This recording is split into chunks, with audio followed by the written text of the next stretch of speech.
Hey everyone, welcome back to the channel where we dive deep into the world of anime. Today we're tackling a super intriguing what if scenario, one that flips the hero narrative on its head.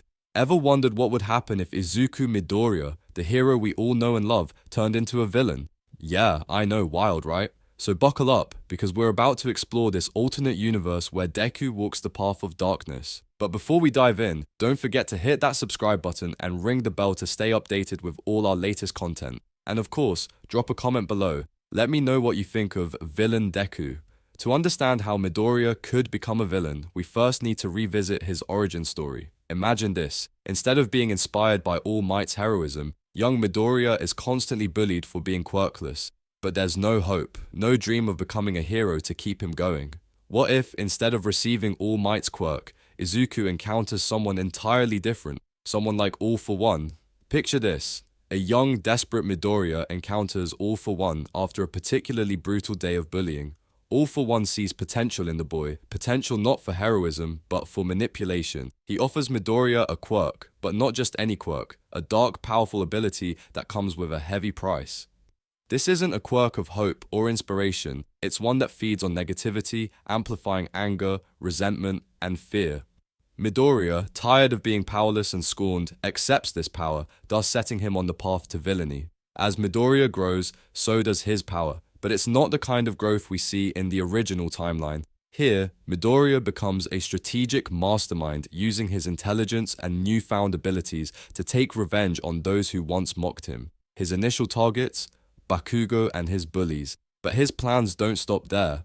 Midoriya starts to envision a world where those with quirks like his reign supreme, and those who would belittle them are crushed. As Midoriya delves deeper into the villainous world, his intelligence and strategic mind become his greatest assets. Unlike other villains who rely solely on brute force, Deku's greatest weapon is his mind. He begins to form alliances with other powerful villains, all while hiding his true intentions. Imagine him manipulating the League of Villains from the shadows, using them as pawns to further his own goals. But what's truly terrifying about villain Deku is that he doesn't just want power for power's sake. He genuinely believes he's doing what's right. In his mind, the world is broken and heroes are just a facade. He sees himself as a revolutionary, someone who's going to tear down the old system and build something new, something where those who were once oppressed, like he was, will rule. And that's what makes him such a compelling villain. He's not just evil for the sake of being evil, he's driven by a twisted sense of justice. Now, let's fast forward to the ultimate showdown, a battle that fans would never forget. Imagine the final confrontation between villain Deku and the heroes, including his former classmates. This is where all the emotions come to a head. Deku, fully consumed by his dark power, is almost unrecognizable. His former friends try to reason with him, to remind him of the good person he once was. But it's too late. Deku believes that they're all just cogs in the corrupt machine he's trying to destroy. The battle is intense, with Deku using his intelligence and dark quirk to outmaneuver the heroes at every turn. But this isn't just a physical battle, it's a psychological one too.